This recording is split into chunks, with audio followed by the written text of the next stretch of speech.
Hong Kong, CNN. After a months-long break due to the coronavirus pandemic, tear gas returned to the streets of central Hong Kong Sunday, as police clashed with protesters over a proposed national security law. Sunday's march was the first opportunity many Hong Kongers had to respond to the revelation last week that China's National People's Congress (NPC), the country's rubber-stamp parliament, will bypass Hong Kong's legislature to impose sweeping anti-sedition laws that could drastically undermine civil liberties in the semi-autonomous city. From the get-go, however, it was clear the authorities had no intention of tolerating the protest, which had not received police permission. As crowds gathered in the Causeway Bay shopping district, they were met by an exceptionally large police presence and warnings that any protest would be in violation of both the city's public order laws and coronavirus social distancing measures. Hong Kong police were roundly criticized over their heavy-handed tactics last year, including most recently by a former member of a government-sponsored panel looking into the protests. On Sunday it was not just the force police used, tear gas, baton charges, and water cannon against unarmed, mostly peaceful protesters, but also the speed at which they deployed it. The first round of tear gas was fired within 25 minutes of the proposed start time for the march. By comparison, several unauthorized marches last year, in which hundreds of thousands of people protested a proposed extradition bill with China, eventually succeeding in forcing the government to shelve it, were only broken up after clashes between protesters and police, often many hours after first getting underway. Millions of people took part in the protests last year, which changed the city's character forever and created a yawning political divide that has only grown larger since. Hong Kong now seems set for another summer of unrest, with the key anniversaries of the Tiananmen massacre and the city's handover to Chinese rule on the horizon. The coronavirus caused a pause in the unrest at the beginning of this year, but as the danger passes in Hong Kong, people are more willing to come out. At the same time, however, the police are better equipped and more prepared, and the local authorities seem determined to wipe out any dissent before it gets off the ground. Police tell pro-democracy protesters gathered in Causeway Bay district of Hong Kong to leave on May 24, 2020, ahead of planned protests against a proposal to enact new security legislation in Hong Kong. Looking for hope. Writing in response to the proposed anti-sedition bill, Nathan Law, a former pro-democracy lawmaker, urged Hong Kongers not to be disheartened, pointing out that they had achieved miracles in the past. But short of divine intervention, it's hard to see how anyone in the city can block the bill.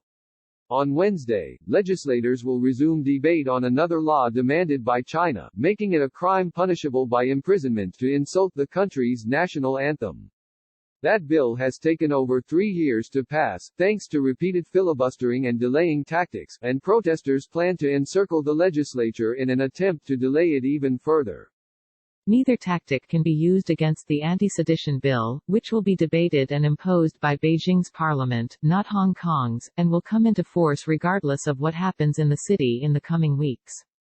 Pro-Beijing lawmakers and bodies in the city have already lined up to support the bill, while Hong Kong's police commissioner said Monday the new law will help combat the force of Hong Kong independence and restore social order. With its options limited, the city's opposition is looking to the international community to pressure Beijing into changing course.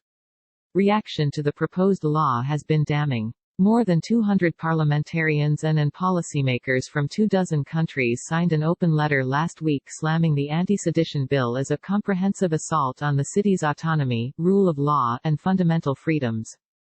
Signatories included Chris Patten, the last British colonial governor of Hong Kong, 6 U.S. senators including Ted Cruz and Marco Rubio, and numerous UK, European Union, Australian and New Zealand members of parliament. Later this month, the U.S. Congress is due to decide whether Hong Kong remains sufficiently autonomous from mainland China to justify continuing its special trading privileges. Secretary of State Mike Pompeo said the proposed anti-sedition bill would inevitably impact our assessment, and other lawmakers have suggested imposing sanctions against Beijing and Hong Kong officials responsible for the move. Hong Kong lawmaker, R. Young are fighting for their future 319. Pressure campaign. Historically, China does not respond well to international pressure. Indeed, part of the stated motivation for the anti-sedition bill is Beijing's paranoia that Hong Kong has become a base for anti-regime activity fostered by malicious foreign powers. By this logic, the denouncement of its moves by those same governments may only strengthen China's resolve and play into the narrative that overseas actors are behind the unrest. Nor does the threat of sanctions or international condemnation have a strong track record in recent history. Sanctions can cause misery and death for ordinary people, cut off from vital supplies and hurt by the economy, but they often do not shake those they are designed to punish. North Korea has defied decades of being a global pariah and crippling economic punishment to pursue its nuclear program, while sanctions imposed on Vladimir Putin's Russia did not stop him from seizing Crimea from Ukraine in 2014. China is far more secure economically and militarily than either country, and can draw on strong alliances elsewhere in the world to balance any aggression from the U.S. The U.S. does have tangible options in its toolkit to exert pressure on China. But after the two-year-long trade war, China has encountered all possible U.S. punitive tools and has built its resilience, the nationalistic state-backed tabloid Global Times said in an editorial Friday.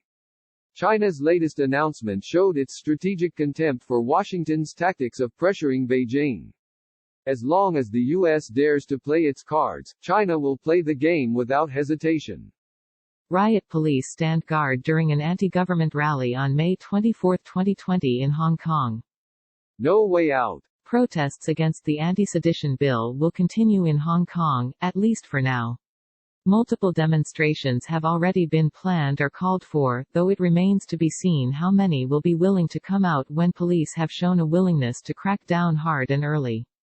Commemoration of the Tiananmen Square massacre is also due to go ahead on June 4, despite continued coronavirus restrictions preventing a mass rally being held for the first time in over 2 decades.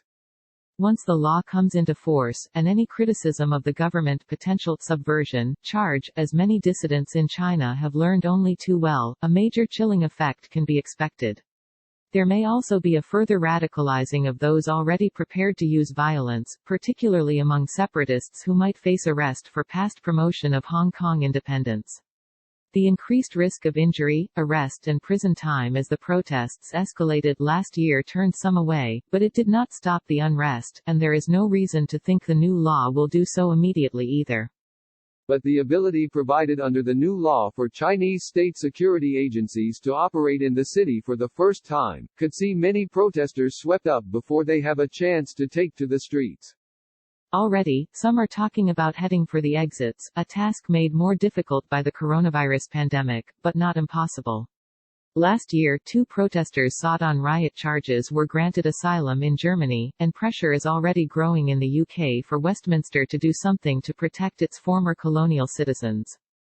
Taiwan, where sympathy protests were held in support of Hong Kong over the weekend, has long been a destination for those fleeing communist rule in China.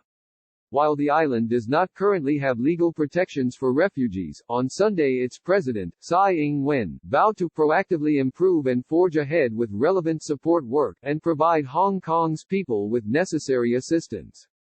A similar exodus was seen in the run-up to 1997, when China first assumed control over Hong Kong. Ultimately, Beijing's hands-off approach and honoring of the city's existing freedoms helped convince many of those who had left to return. Now, as China's mood over its truculent special administrative region seems to have soured for good, they may be questioning that decision.